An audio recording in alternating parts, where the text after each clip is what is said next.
There we go. What sort of weirdo starts the show without turning the audio on? Good morning, allies. It is Monday, July 6th. It's your Cup of Jones. There we go. We also have sound. Things are looking up. Hi, everybody. Welcome to Cup of Jones. Yeah, I know. There's a delay. Everybody's experiencing it now. It's July. We did it. We made it. The Q&A has been posted. We did the Q&A at the end of last month. Fan mail has been sent. And the beginning of the month also means that the Community Showcase is going to happen. The Community Showcase is today. Michael Damiani and I will be sitting down at 2 p.m. Pacific time, which is 4 hours from now. And morning, Bloodworth. I'm assuming that's Bloodworth. Hi, everybody. Welcome to July. Lots of previews, and we got some spoiler modes planned for this month, but specifically lots of previews and reviews on the way. Mortal Shell and Hyperscape happened last week. Hyperscape I was a part of, which was very fun. It was neat doing, it's a battle royale game. It was neat doing a multiplayer session. Happy Mola Molas to you too, Bloodworth. It's been a very Mola Mola type of weekend. The spoiler mode went up for Last of Us Part 2. It's almost 3 hours long. But specifically, these previews that we did, it's interesting this summer. Not only is everybody getting very creative with the type of event coverage that they are doing in terms of a lot of the live events that we are reacting to, but getting access to these games and actually playing these games is very interesting. So for just a very limited period of time, I was given access to Hyperscape, and I was able to play with people from other outlets and check that game out. And so you'll be seeing lots of coverage from that across the board from everybody. I'm curious how Hyperscape's going to do. There's more stuff to learn about Hyperscape as the month goes on because we got Ubisoft coming up. We got Cyberpunk still coming up this summer. And so lots of stuff to react to. But as I mentioned in the post, there are lots of projects that have embargoes that have not lifted yet. There's even some stuff this week that is coming up that I think you will enjoy that we can't necessarily get into specific details on. But you will enjoy it, but you might see some allies dipping out of other things, Group Stream and the like, to work on specific projects that you will see later on. So there might be a little bit of juggling of allies' schedules. Just be prepared for that. I myself am working on 2 separate reviews. One of them was for a game that, thank you very much, Sony, review copy provided by PlayStation. Got code to us in advance, but I had absolutely no time last week because I was working on other things. But last night, I at least got to the end credits, tried out some other missions in Iron Man VR, which is exclusive to PlayStation, that I was excited about potentially reviewing, but the game is already launched. You might have already played it and finished it, but I am looking forward to reviewing that this week, so I will be writing that script and getting that to Bloodworth as soon as possible now that I finished it. Once I get the showcase done, wrapped up, and put behind me, then I can focus on those other things. I'm also working on another review that has an embargo that hasn't lifted yet. I don't think I'll be able to hit that embargo, but I will hopefully be able to get that review done before that game comes out. So that's 2 reviews from me in the month of July, which should be fun, because I usually don't do those. And speaking of reviews that I write and voice, today's editorial, I will be going back. Some of you might know what game this is, but I will be going back and rereading the VO from the very first review scripts. Not the first review script I wrote, because funny story that I will tell you in the editorial if you don't know that one already either. Why I didn't voice the first Game Trailers review ever. Fun trivia. But I did voice the second one, which I also played and edited and wrote and, again, voiced. All that fancy stuff. But we'll get into that in the editorial. Before that, let's look at the schedule we got here. Cup of Jones is happening right now. Showcase is happening immediately after that. Tomorrow night's group stream I will not be hosting like I did last week. Frame Trap also happening today. It's a busy Monday. We will be playing We Were Here Together, which I admittedly don't know a lot about, and I'm kind of going to keep that intentional so that I did not get a haircut. Was I supposed to get a haircut? Nope. Hair's a little long today. A little straggly, and I don't shave for Cup of Joneses anymore. I shaved my beard, but I added stubble to the Cup of Jones list. Hunting Huber, a new episode. Only a handful of those left. We are getting through lots of different episodes. Hope you're enjoying that series. Wednesday at 1, Marvel Ultimate Alliance 3. You love to see it. Wednesday at 9, just says Ian and Don right now. Blood missed Devolver on Saturday. Oh, look at that. A little blood mistake. We do have Ubisoft Forward on Sunday, but Devolver is on Saturday. This is a busy weekend for events. please tune in Saturday. Even if it's not on the list, please come back. Tune in to Easy Allies as we react, of course, to the unmissable Devolver Digital Summer 2020 event, whatever they officially call it. I do not know the name of that. Yeah, Ian and Dawn, Wednesday night. It's a stream you might want to check out. I recommend it. Thursday, Huber Syndrome. Friday, the podcast. Or you can get that on Sunday. Animal Crossing Island Hop returns to its regular time on Saturday. Deadly Premonition 2, Friday at 8. You read that right. Deadly Premonition 2, Ratchet and Clank. Huber will be checking out more of that on Friday. And more Breath of the Wild from Brad on Sunday. Let me know if I got the names right. I'm assuming Huber's playing Ratchet and Clank. Razorback is always happy if this list is more red than purple. Yeah, we got some... I love everyone's happiness for Easy Allies is color-coded throughout the week. They'll be like, how much red are we getting? Oh, look at all that red. That is a pretty good dose of red with your friend code and reaction shots also happening on Friday. So lots of shows, lots of streams. And again, some more reviews and previews and the like that potentially are not on this list coming your way via Easy Allies. Check our website and, of course, Easy Allies on the YouTube there. Let's get into those business questions.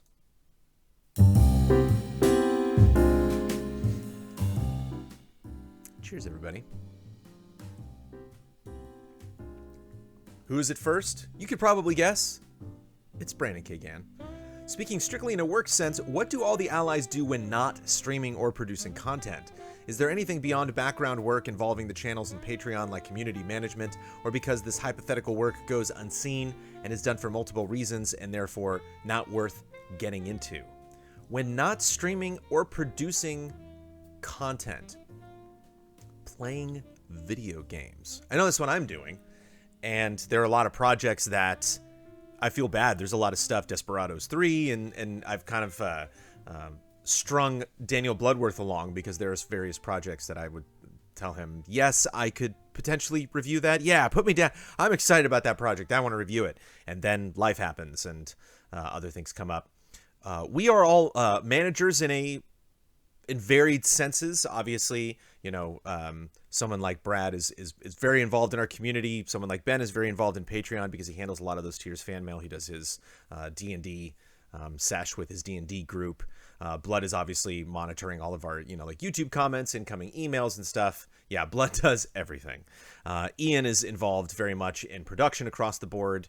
And so shout out to Ian, who was the one that produced our spoiler mode. I was scheduled to do that. And then Ian touted his super fast export times. And he was like, baby, that thing I can get that done in less than an hour after we record it. I was like, go for it. Who am I to say no to somebody who's going to take over for me exporting that stuff? So there's no specific answer for every person. I actually, you know, Brandon, I appreciate because you take your question and you give me a shorter version of your bigger question. Your bigger question actually got more into specific details and examples of what you would imagine that we do behind the scenes at Easy Allies. And that's kind of the trick. And what I talked about this week in terms of reviews, that there's so many games coming out in July that we want to specifically focus on, and all of those have a pretty even split across all of the allies. So especially this last weekend, there was not a lot of conversing happening on Slack with the allies. We were all very much entrenched in our own games and our own projects that we were working on. I very much so. I was not even in this reality for the last couple of days. I was just flying around Stark Manor and trying to get that done, and I'll be writing that script again this week. So it's something I'll maybe do an editorial on someday. I just don't like to talk about too much because I don't want it to come across as like, ooh, poor me, I'm so busy. But Bloodworth loves to complain. I'm just kidding. Budgets, YouTube, community, website, schedule, emails, thumbnails, etc. That's what Blood is working on. And like myself, I'm going to be putting together a Twitch promo for our Twitch, because you can have channel trailers. So if you go to twitch.tv/easyallies, want to make a video, it's like, hey, look, we're streaming. So there's lots of stuff that has been on, some equipment that's been on my list. Here's my to-do list right now. We got PAX panels. The deadline's coming up at the end of this month. I got to put that together. We have an event we're maybe thinking about doing in August. I got to potentially organize that. Yeah, budgeting some other things going on. Yep. Other stuff. I'm just like, ooh, can't talk about that. Can't talk about that. Yeah, that's my list. But trust me, I'm busy. I know I can't talk about it right now, but I'll talk about it after the fact. So yeah, there's no mirroring of any one specific ally obviously some of us are podcast hosts working on reaction shots and friend code and stuff, and so we need to worry about that scheduling. Some weeks are frame trap weeks, some weeks are not, and so there is really no way to add up specifically what any one ally is working on. But what the editorial that I would potentially do someday is how it's really, really tough for me to determine. It would basically be an editorial about mobile, because mobile is really like the only type of entertainment that I pursue purely for selfish reasons. Like, there's a lot of entertainment that I consume that I even think at the time I watched a little bit of Spider-Man 2 last night. It's on Stars, which we have because Amanda likes Outlander, and I was like, oh look, Spider-Man 2. I haven't seen Spider-Man 2 in a while. Interesting film. Some parts of it hold up, some parts don't, but I'm just wondering, like, is this something I can talk about again or bring up on a Q&A or on a frame trap or something? The list for today. Oh, here's Bloodworth's list for today. Redeeming unclaimed codes, requesting July games, requesting Tsushima soundtrack, F1 2020, checking in on Ben's projects, checking out new Hunting Huber episodes, archiving, and editing scripts. I'm going to do the Cup of Jones and then the showcase, and then write the review script for Iron Man VR, and then hang out with Milo and then nap. Nap maybe sleep. Maybe by the time I'm ready to nap, it'll be sleep. But so yeah, and then it's tough because someone like Ian or myself or Bloodworth, who is in much more of a management position, that we're just kind of, I just rattled off the list that Blood is working on. Just a lot of filling in the cracks, a lot of odds and ends. Then you have somebody like Ben or Brad, who's in a completely different position than we are, who basically will not stop covering and reviewing games for like 2 months. We could basically look ahead and see, okay, I'm going to finish that game and write that script and then immediately roll into another video. I'm going to be in the middle of playing one game when the video is ready for the last review that I worked on. And so all of us have varying workloads. Obviously some of us have to set aside whatever we're working on to work on the group stream if we're going to be either playing that or involved in the Discord, or we're going to be the one that's actually streaming the game. And so that's a very messy way to answer that question, but it is a messy schedule sometimes. And it's tricky because I wish I could tell you about all of that stuff as well, but there's some things that we're working on that we can't go into specific details on. But kicking it off with Brandon K. Gann, Morgan Mulhalla. Recently, I've been getting into GTA Online. Nice.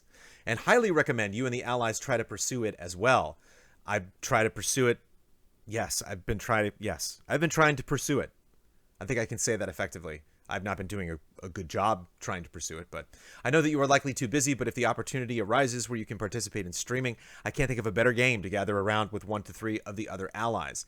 Easy. You do have to level up a little bit. I don't know how high a level. I think Huber would probably be the highest level ally in GTA Online, if I was to guess. EZA is essentially a diverse ensemble of personalities that would make an amazing heist crew for the heists in GTA Online. It could even be stitched together, busted trifecta style for additional presentation value. I know this probably won't happen, but it would be my dream stream from EZA, and I thought it was worth sharing. Definitely one of my dream streams. Again, I would, if I could, talking about responsibilities at Easy Allies, if I could let go of all of my responsibilities and just play GTA Online, hopefully getting those big Twitch numbers, I would totally do that. Goodbye, Review VO. It would be my dream easy. It's not only my dream stream from EZA, it's my dream EZA. The questions, any interest? Total interest. But again, I think it would be trickier. I know I'd have to put a lot of money on the line personally, because I don't think the other guys would have enough money that you need to just get the price of admission out of the way for some of those heists. If not, could you describe who you would pick to be a part of a 4-man crew from the Allies and what role you would want them to have in a hypothetical heist? I would definitely want Blood there to drive, and I would definitely want Huber there. Probably Brad for stealth reasons. It'd be fun to have Ian on board, but probably Brad. So probably Brad, Huber, and Blood. That would be fun. And I have friends that play GTA Online a lot. I have friends that I have not played games with online or in person in quite some time, but they play a lot of GTA Online. They play a lot of Red Dead Online. So shout out to them, because if I was to do a heist and to stream it, it would be with them. I don't know if that's something. Usually those gentlemen do not stream themselves live. So I've been debating uh, you know, figuring out some kind of GTA Online coverage that we can do, some kind of don't skip or something that I could work on. But again, it's a pipe dream. It's a, some project I could work on for a couple hours on the weekend. But again, couldn't do it this weekend because I was playing Iron Man VR. You see the juggling act that we all play. But GTA Online is huge. GTA Online is going to be huge next year. Ever since I've been doing research and reading all of that stuff about what Rockstar is spending their resources on right now, and what we can expect out of them the next gen, what's going to happen with GTA Online on the PlayStation 5, and rolling over all of those thoughts in my head. I just wish I could just completely dive into that. And I also have regrets because I say regrets. Have you ever seen that where the guy gets the tattoo? It says regrets. Regrets! Amanda and I always say regrets. I have regrets that game's been around for like 6 years. And like this whole time I could have leveled up so much. I'm still not level 130, which I think you need to be to get the rocket launcher. So like, man, I wish my job was to play that game. I got a pretty good job, but it is not to play GTA Online. Sweat T, what's your guys' process for handling gigantic file sizes resulting from footage capture? Do you have a bajillion hard drives? Nope, we all share stuff on Google Drive. And then when we're cutting a specific project, we just download that media to our specific drives. So, still got my Animal Crossing footage. Probably time to send that along. Alexander Zarianov, last time you said you aren't sure why someone may need to watch a review to make his purchasing decision, but also may consider the game's length a spoiler. So I was confused. If you're going out and you're finding reviews because you're not sure if you want to buy the game, so you're like, I gotta watch this review to make that decision for me, but then that review tells you how long the game is, that's confusing to me, because why would you seek out that information if finding out that a game was however long would make you upset? I am such a person. So let me give you my reasoning. It's not always like that, but sometimes you think that a game will end soon and are mentally preparing for that, but then you discover that there's a lot more, and knowledge of the length of the game spoils that moment. For example, spoiler warning, in God of War 2018, you can guess that there will be another weapon if you know the game is far from over, because you're already almost fully upgraded your current arsenal. Or, in Days Gone, you probably will not believe that Sarah is dead if you know that the story culminates near the middle of the game. As the same time review can inform you on the state of the game. For example, Days Gone had some problems at launch, and you can't get that information from promotional materials. I need a review to decide whether to play the game now or wait a couple of months for patches. And there are instances when reviews sell the game because you hear something very particular that just speaks to you. Good point. I don't know if that would prohibit me from saying a game, because again, that's part of the reservation, the cautiousness that comes from reviews, where you might have someone saying, if you are this type of player, or if you are expecting it to be this type of game, know that it's not, or that it takes a while to get there, or that it's a little bit shorter than maybe you were expecting. Maneater, for example, I think I gave last week.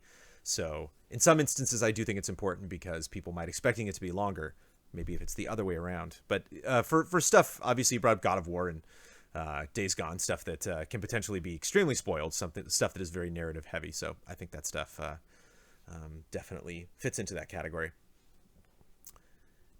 We will be careful. Z-Cards. Hey, Jones, I just watched Damiani's preview of No Straight Roads. We have two questions for this I'm going to read back to back, because they both basically ask the same thing. I quite appreciated Damiani presenting his take and his experience with the game itself. It allowed more of his personality to shine through in some places, primarily the intro. It made me wonder, however, what your take is as the voice, VZA, on more of the allies trying out more VO in their content. I still think you're a perfect fit for the main VO work. Thank you. Like for the reviews, but this video made me think about the allies writing for someone else's voice in their own, and the results that might have on the final script. Love and respect, as always, and keep up the great work. Zgarts. Pronunciation note, it's one unhyphenated word. Zgarts. Jeremy Farbman. Damiani's preview of No Straight Roads was refreshing, and a side of him we don't see often. At the same time, the other recent previews with the discussion between allies were great as well. My question is, how did you guys decide which approach to apply for these videos? Was it testing the waters for the style of future previews? Is there a response to these that makes you lean one way or the other? 100% it all has to do with the person writing it. So obviously in the case of No Straight Roads, this is something that Damiani had access to that the rest of us did not.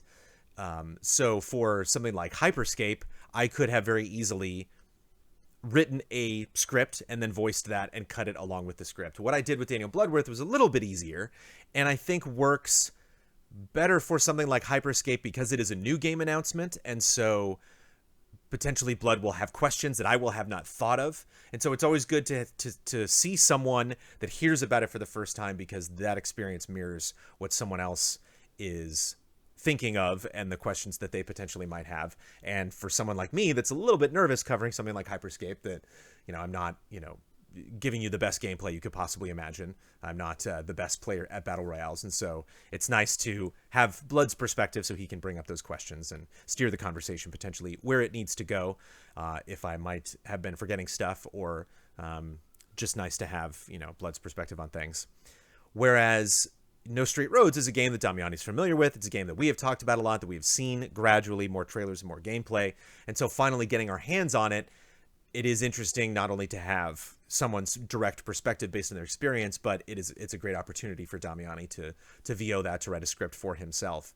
But that all just similar to how Ben has voiced and in a lot of cases edited his own videos for Don't Skip.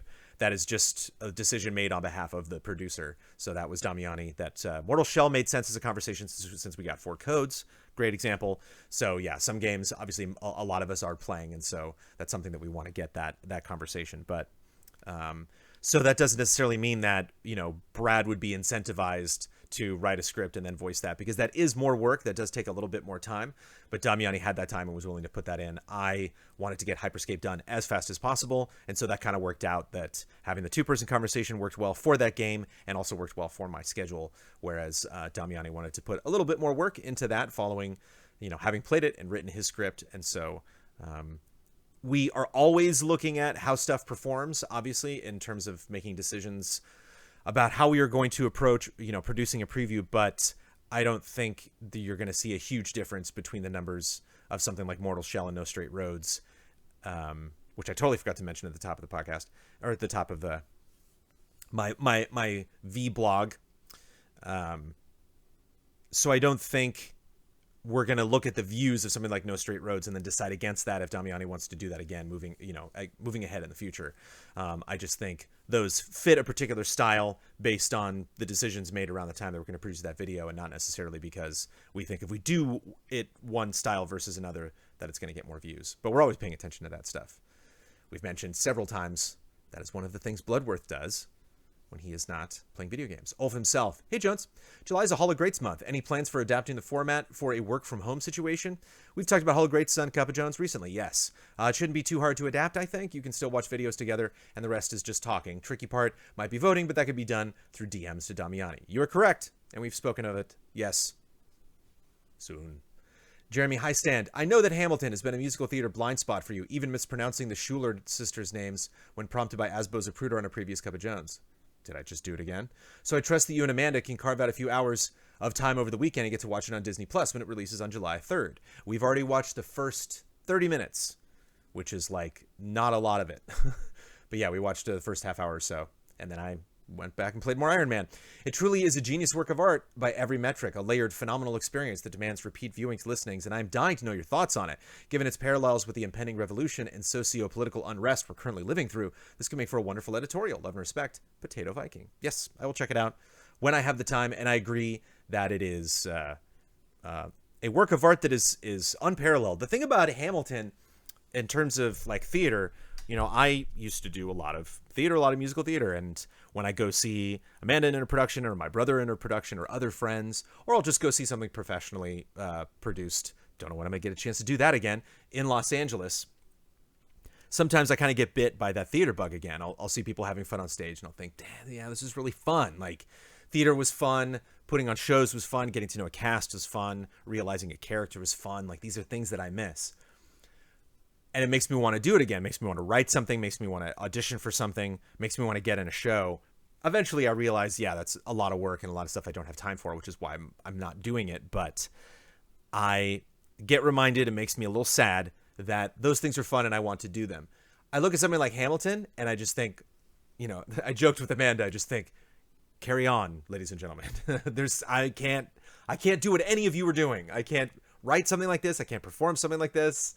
It is a level of talent just completely that exceeds anything, that I would ever dream to do. And so I can enjoy that on a whole nother level because I don't watch Hamilton and go, I really want to get up on the stage and do this. It's like, nope, just all of you just keep doing what you're doing because they are damn good at doing that.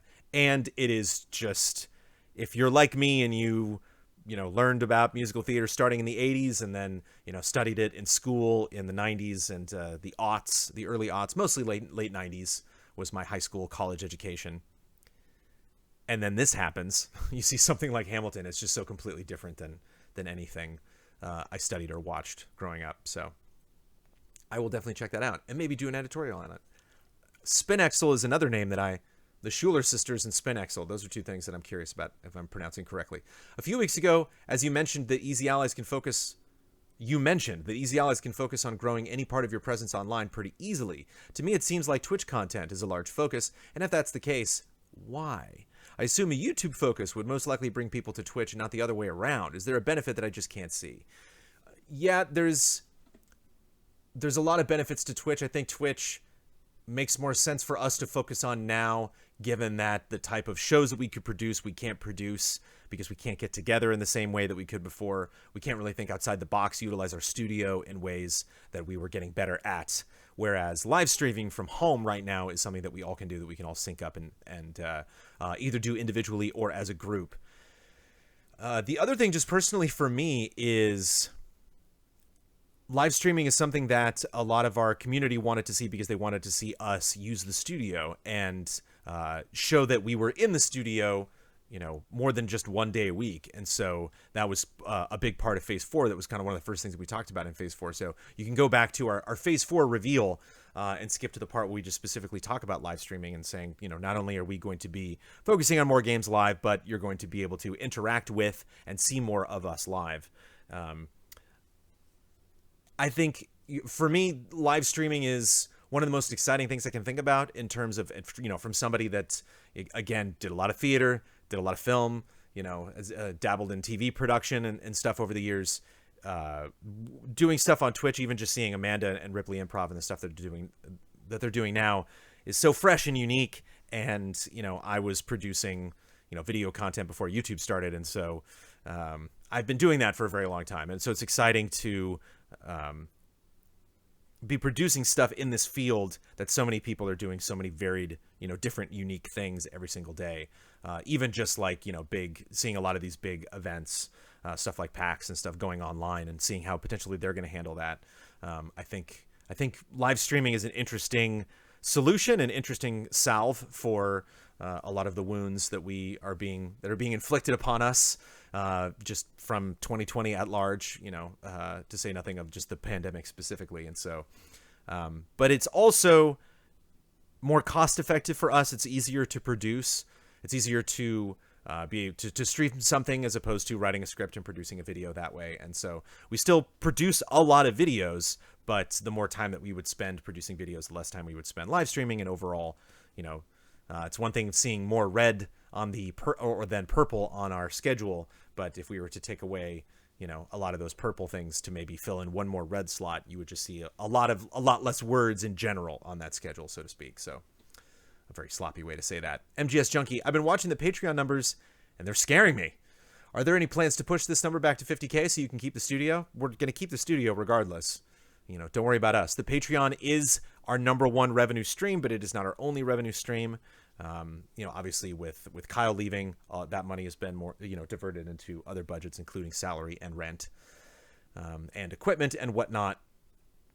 And that number that you are seeing is basically a sign of the times. It's a sign of people not interested in a lot of the stuff that we've been talking about, the fundraisers that we've been doing, the discussions that we've been having live or on the podcast.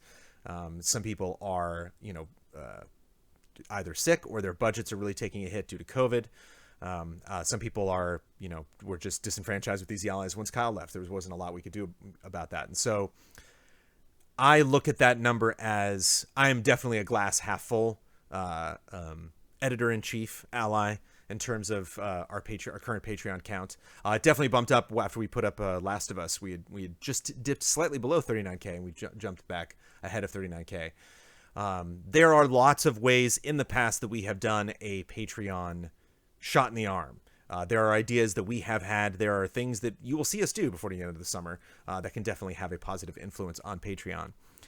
I don't want to get too desperate in terms of how we're going to change things because of how much influx this summer is in terms of a lot of events. That Xbox event near the end of the summer hasn't even been announced yet when that's going to be.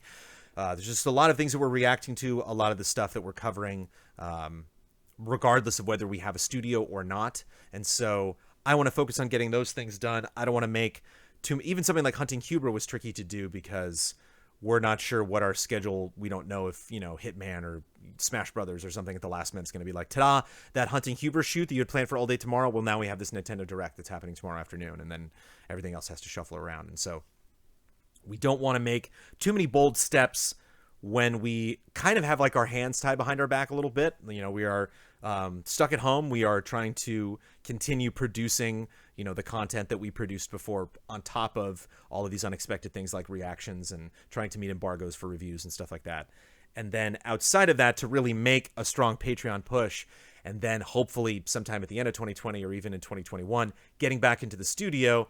And then we've already kind of shot our shot where like we don't, you only get so many opportunities to have a fundraiser. You only get so many opportunities to create new content or think of ways to reinvigorate people to get involved in your Patreon. All of these things we've been discussing. It's just a question of when's the best time to do that. And so I don't look at, I'm not, obviously whenever I look at that number on Patreon, I want that number to be the highest thing. I would be stoked if I got up tomorrow and that was $120,000. That would be good news for Brandon Jones. But at the same time, I don't get up and look at that number, and that number doesn't scare me. That number makes me sad because I know a lot of people are being adversely affected by just the times that we live in right now, and a lot of people are not able to. The Xbox event is on July 23rd at 9 a.m. Nice, thank you, Zephyr Moon. There we go. Yeah, I shot our shot, Hamilton style. There we go. There's a Hamilton reference for you. Not gonna miss my shot. That's the other bad thing about Hamilton too, is boy, once you get Hamilton in your head, hard to get it out.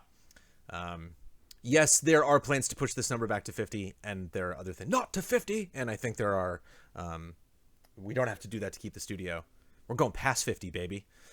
No, I'm very pleased with the content that we're producing now, and I am pleased with the numbers that we are getting, all things considered, because I have friends that are losing their jobs. I have friends that their jobs just got 500 times more difficult. And so even, that Patreon's still kicking the way that it is. I'm proud of it. But I apologize if that can be scary for, to see that number. That has long been a discussion whether that we want to keep that number on our Patreon, whether that is something that, I personally enjoy that transparency. I want to keep that number up forever because I think that is a symbol of so many more things other than just what's going on at Easy Allies. I think that obviously talks about Patreon in general, talks about our community specifically. So lots of elements that go into that. But we have had those discussions, MGS Junkie. I don't want you to be scared. Josh Reed, I have to ask, why is so little attention being put on the graphic design of quarantine-era EZA? Most videos just look like raw Zoom call screen recording, sometimes with a static background behind it. If you compare it to your gaming Patreon contemporaries, MinMax and Kinda Funny, EZA almost looks amateur in comparison. I hate to use that word because I know you are all anything but it feels like the most apt way to describe the differences I'm seeing. EZA seems to have had the biggest fall in terms of overall production quality going to the stay-at-home style. You could get better cameras and mics, and sure, that would help, but a big part of it is just the overall look of the videos you're putting out, and that's more down to the graphic design. I've attached a screen cap of a MinMax show and Kinda Funny show to highlight my point. EZA is my favorite gaming group, bar none, but I wish more consideration was put into the look of the videos during the camera portions during this time, particularly since we have no idea how long it'll be until you're all back in the studio. Oh, yeah, and sorry if we mentioned we also dropped $5,400 from just changing sponsors. So there's that as well. And you'll notice we are, still on the point of courting sponsors, getting more people in. So some shows we have 2 sponsors on the podcast. Some shows we don't have any. We did not have any sponsors this past weekend. We do not have any sponsors this upcoming weekend, as far as I know. So that is a growing relationship as well. That just could not be timed worse with all of the things that, that Rooster Teeth is dealing with. Not only just, Roost, the company that we are dealing with, but Rooster Teeth proper, in terms of dealing with the issues that all content creators are dealing with, that people only have so much money nowadays to spend on entertainment. Yeah, I mean, it's interesting because you posted the Gamescast, which is similar to our podcast, which we do have graphics on. But yeah, I definitely have noticed. I remember the first couple of podcasts that we did, it was actually IGN. I think it was up at noon that I saw a clip of and then was like, oh, I could put a Mortis over the podcast. Why didn't I think of that? And so I have done that for all of the previews that I have done. Obviously, I am not, approving absolutely every single video that is put out by EZA. But it kind of reminds me of, I don't want to put this off because this is something obviously that we could put more work into. This is something that we could make, look better. But at the same time, it reminds me of having B-roll on the podcast. It was a debate that we've had for a long time, and I've talked to other content creators who put B-roll over, like on Frame Trap, they're talking about a specific game, to take the point to actually put gameplay over what we're talking about. But a lot of people in our community have objected to that because they're like, I can watch that B-roll anywhere. When I watch podcasts, I want to watch, the people having a conversation. Some people are actually upset when we, on the podcast, switched to a 5-camera setup because that means we were doing close-ups, which means then they lost the perspective of somebody reacting to something that any one even ally was saying. And I think one of the reasons why we don't obsess about B-roll is it wouldn't necessarily affect views. So while what you're talking about would make our stuff look better, in a lot of instances, raises the question, is this actually just going to make people happy that are watching this content, that they're like, yeah, EZA looks great? Or is this actually going to drive people to our content? If people are tuning in to a specific preview and it doesn't have a background or isn't necessarily as glossed up as something like an IGN or a GameSpot, are they then going to stop watching the video? Or are they then not going to recommend it to someone because there isn't a background or there isn't a fancy lower third or some kind of mortise or overlay that spruces up the Zoom portion of the video? Or there's some things that we're producing that we're like, hey, we're just on Zoom. Welcome to the Q&A. We're on Zoom. What are you going to do about it? So some of those things, I will reach out to the crew and see if potentially, they would want to up the production value of. If you want to help out Josh, because again, I've been working with Ian on things, I've been working with Don and producing videos myself. A lot of the stuff that I've been looking at does have some kind of, if not a show mortise, some type of a custom mortise. I was very pleased with myself with the mortise that I made for Scully, the preview that I recorded with Bloodworth a little bit back. So, definitely, even though it was just a 10-minute video, I took the time to make, a specific Scully focused mortise that I put in the background. So if there are specific shows that you think could look better, let me know, whether that is something that I read out loud on Cup of Jones in the future or not.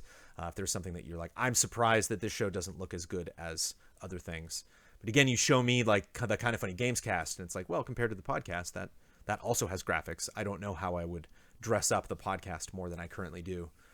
But if there are examples of things that you were like, I thought that was going to look better and it did not, then I can turn that into an actionable item to be like, this preview, this show looks poor, quite frankly.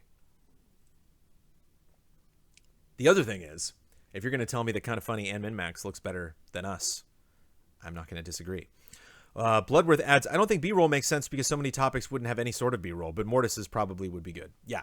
I think the Q&A comes to mind. The trick is we never really know how many people we're going to have in the Q&A, so we would have to create lots of different mortises. And, keep in mind, again, I do not claim any sort of prowess whatsoever in terms of graphics. I've never been a graphics guy. And so some of us, some of the allies have taken a step over into producing, their own type of, video content. Ben cuts Frame Trap. Damiani cuts Friend Code. And so that wasn't necessarily always the case. And so that would just be like one extra step to get those guys involved and be like, okay, now it's time to create mortises, to put stuff over your shows, pretty them up a little bit. I will pass that along. David Schluckabeer. I have a suggestion for the end of the podcast. When you are selling the EZA Patreon at the end, I think it would be cool if week to week you rotated through the Patreon goals and really put a spotlight on them. Sell me on the fan mail. Tell me why I should care about Blood Pact. Ben does a fan D&D. Why don't we hear about these things? I get that you can't cover them all every time, but I think rotating through them would help increase community engagement. You got it. Sure. Blood gets upset when I go off the rails too much, so I got to keep it focused. But yeah, there are definitely other things in our Patreon that we can mention. I will take that note. I will apply it. The Q&A would be tough since that's live, more for edited shows. That's a good point, Blood. That's one thing that is a bummer about Zoom, that you can't like change the background of Zoom itself. You can change the background of your video, but as far as I know, there's no way to change the background of the Q&A or just a Zoom call.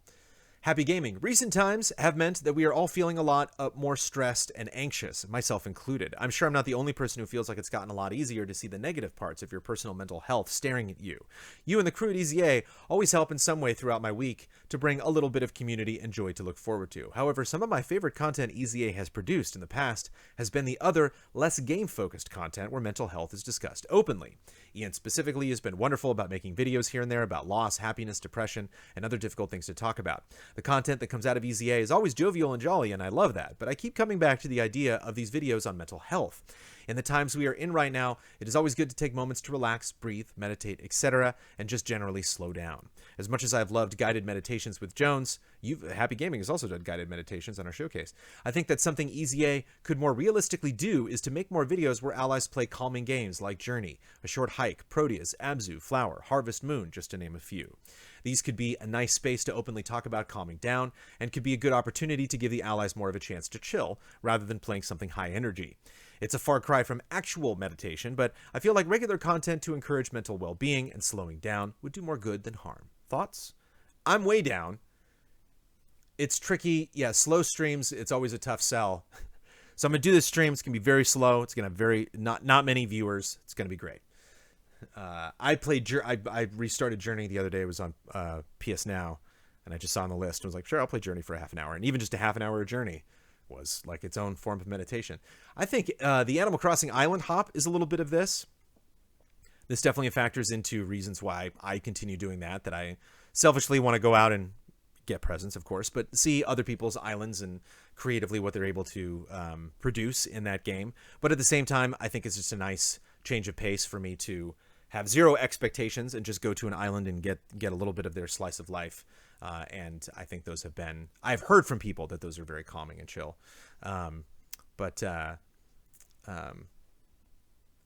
I will pass that along. Again, it's when you talk about what type of stuff we're going to stream versus other things, we always look at a week and a month as the week and the month, and so if we have suggestions from our community over stuff that we could play, but there's just some really obvious things that we should focus on.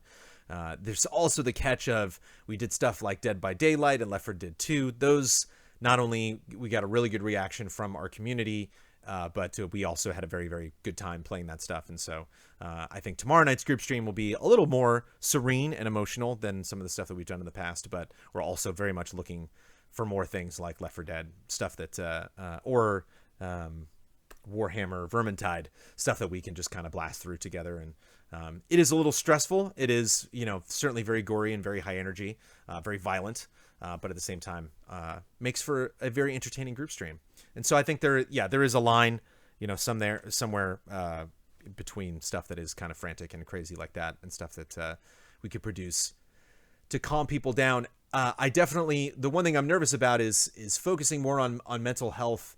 It's tricky because once you get into just general health, you start to lose people in terms of viewership and attention span, and so it's always a question of something that I try not to address head on because people can see it coming a mile away. That oh boy, okay, it's time to talk about meditation. It's time to talk about going on a walk or some kind of physical fitness just to help clear your head.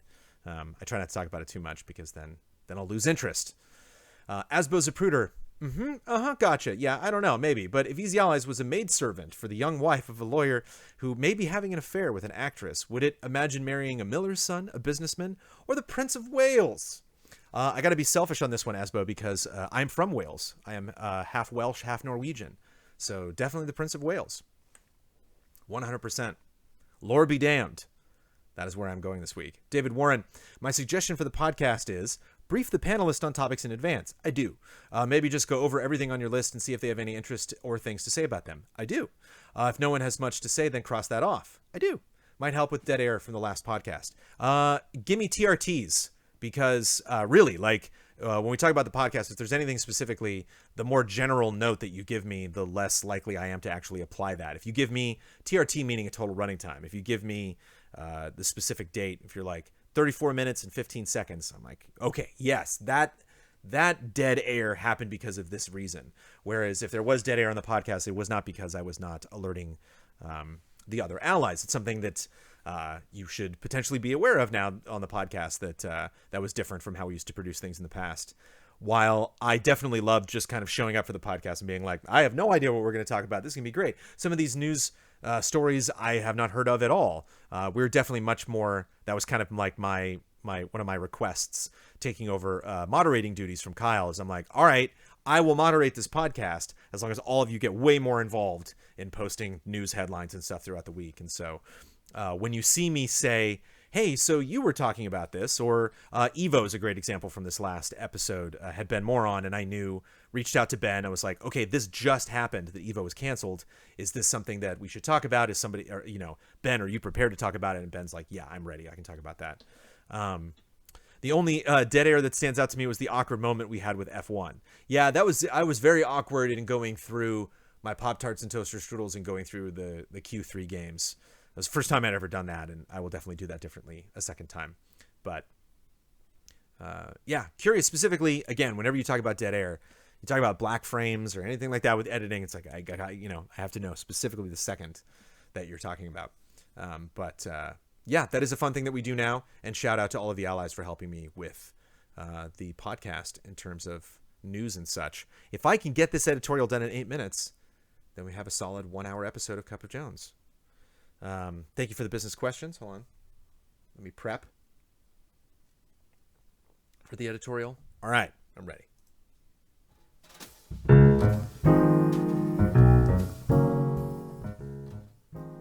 Hey, everybody. What's the date? March 25th, 2005. Interesting how this date is very close to March 21st is when we started Easy Allies. Obviously, it was 11 years later, but interesting that all this happened in March. So many new beginnings in March. March 25th, 2005, I posted a review of God of War for the PlayStation 2. It was the second review that I ever did, gaming review. The first one I did was Brothers in Arms.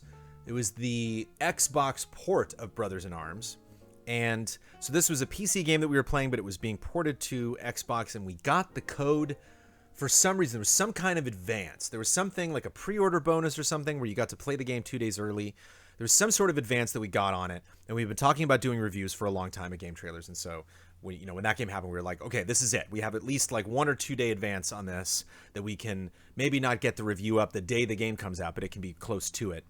And it really wasn't until Shane Satterfield came over onto Game Trailers that we were then really talking to publishers and developers, getting code in advance, getting involved in preview and review events and stuff like that. But when we produced this video, this was just us, going and getting games and playing them. And I drove up to Hollywood because there was a God of War advance party, a launch party. And I was able to get a copy of the game. I think it was 24 hours before it came out.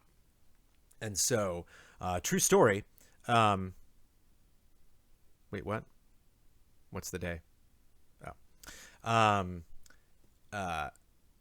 Brent Phillips, who built GameTrailers.com and Sifted.net and EasyAllies.com and is a good buddy of mine. I met him the day that I got God of War 2 in. He came into the office, and I didn't know who he was. I talked to him on the phone many, many times, but he came into the office, and I was like, can I help you, sir? And he was like, oh, yeah, I'm looking for Jeff. My name's Brent. And I was like, oh, yeah, I'm Brandon.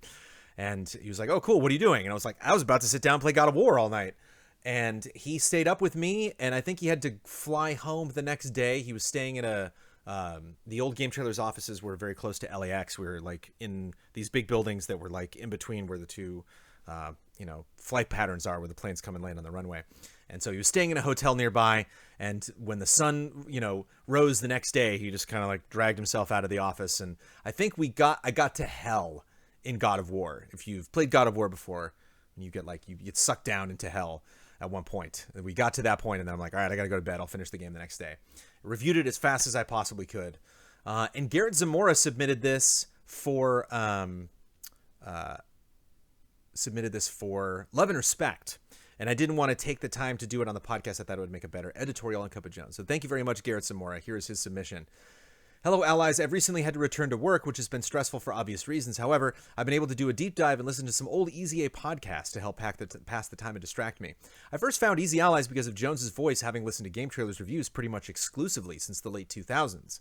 And in an earlier episode back in early 2019, Huber called out God of War for PS2 being Jones's origins, as it was his first recorded VO for a game review. So naturally, it gave me the idea to go full origin story with this submission.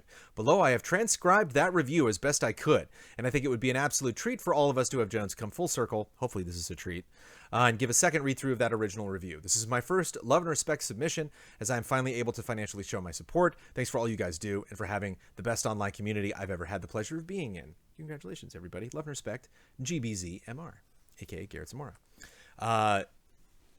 To fill in the context, the Brothers in Arms review was not the first review that I VO'd, because I wrote the script, I VO'd it, I cut the video, I showed it to my co-founder, Jeff Groats, my boss at the time, John Slusser, and I was like, hey, here's the video. And they're like, yeah, this is great, yeah. And I was like, really? I'm leaving from San Francisco to go to an event. I want to make sure this is approved because this is going to be posted while I'm gone. And they were like, it's great. Good job, Jones. And I was like, all right, fine. They got on the plane, got up to San Francisco, and then they called me and they were like, yeah, there's a couple changes we have. And I was like, why didn't you have these changes yesterday when I submitted you the video? Did you not watch it? And they were like, yeah, we're going to have Jeremy, this editor at work, we're going to have him VO it because we have a couple changes we want to do in the script. And I was like, great. Thanks for that. Thanks for not paying attention when I sent you the video and then giving me notes while I'm gone. There's nothing I can do about it. And so some other guy came in, VO'd it, and then that was the first Game Trailers review ever. Was not me. Not something I'd VO'd, not something I'd edited because my coworkers were lazy. Thanks a lot. So when God of War came around, I was like, okay, I'm back. This is something that I can produce for myself, that I can write the script, that I can VO it. So I am not going to edit this into a video, but I am going to read it again for your listening pleasure. God of War for the PlayStation 2, written by Brandon Jones.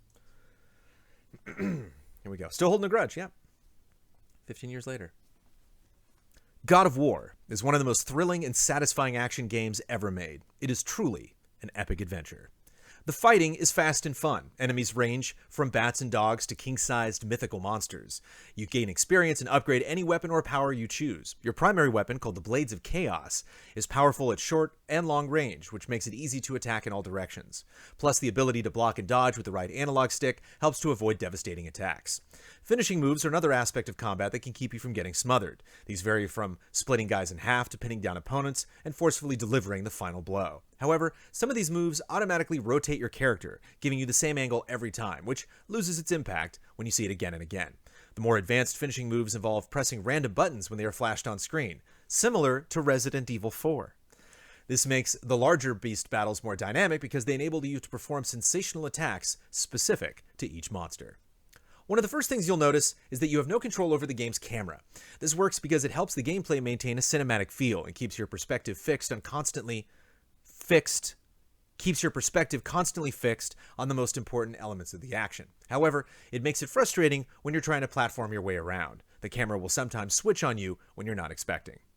You are the ruthless warrior Kratos, commanded by the goddess Athena to murder Ares, the god of war. One of the most interesting elements of the story is that Kratos isn't a traditional hero. He slaughtered hundreds of men in his lifetime, and everywhere you go, you encounter people who know your reputation and are shocked and terrified when they see you. Another compelling feature of the story is that mythical gods like Poseidon, Hades, and Zeus grant you powers and guide you on your quest, and the upgrades they give you tie into each god's mythology. The plot points are slowly and thoughtfully revealed, and there are plenty of unexpected twists and turns.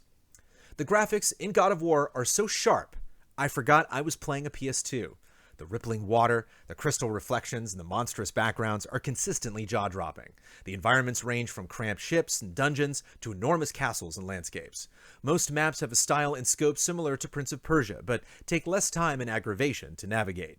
The grand scope of the gameplay also applies to the puzzles, as finding the solution often involves operating heavy machinery or destroying huge artifacts, and in most combat zones, you're surrounded by armies fighting or buildings being destroyed in the foreground and background.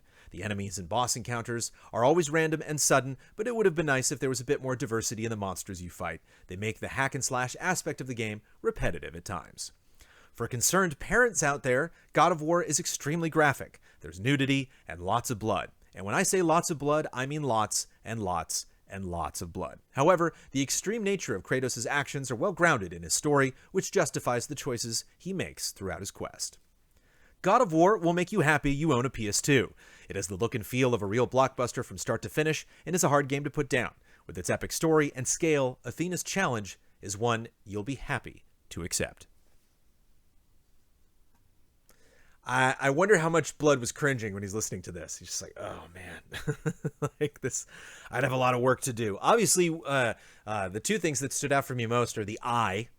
We don't say I in our reviews. You know, we were just talking about the game specifically. This was one of the first ones that we wrote. I think we stopped that language moving forward. So the I is gone. Also, not many games written today bring up Prince of Persia. The PS2 era, you could make that Prince of Persia comparison, but in later gens, not so much.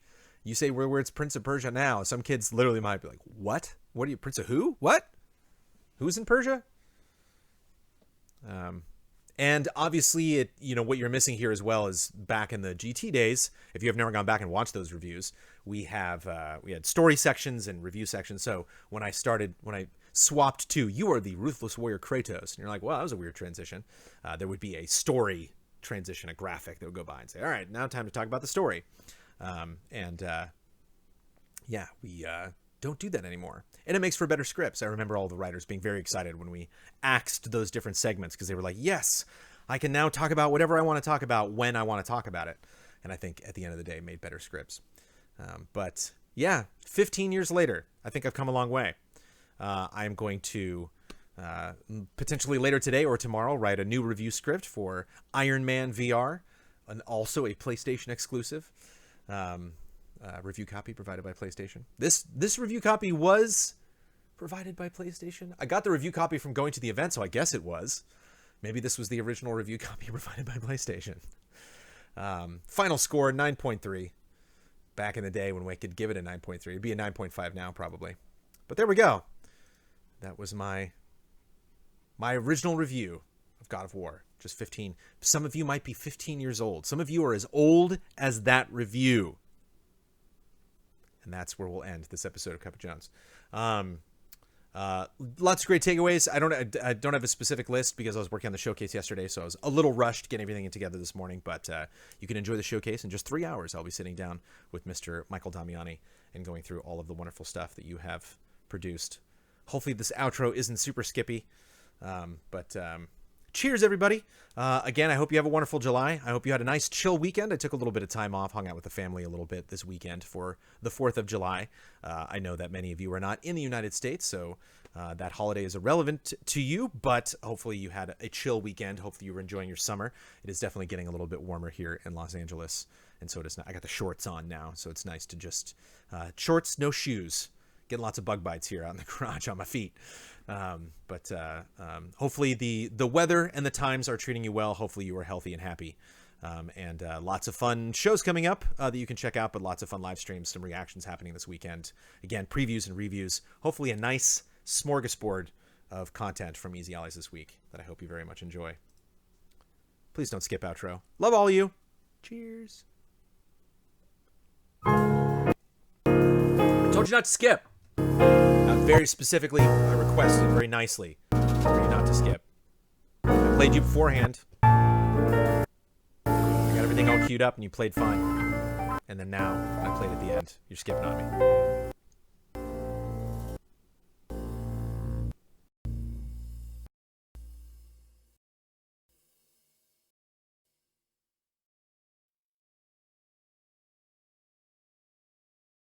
I can learn to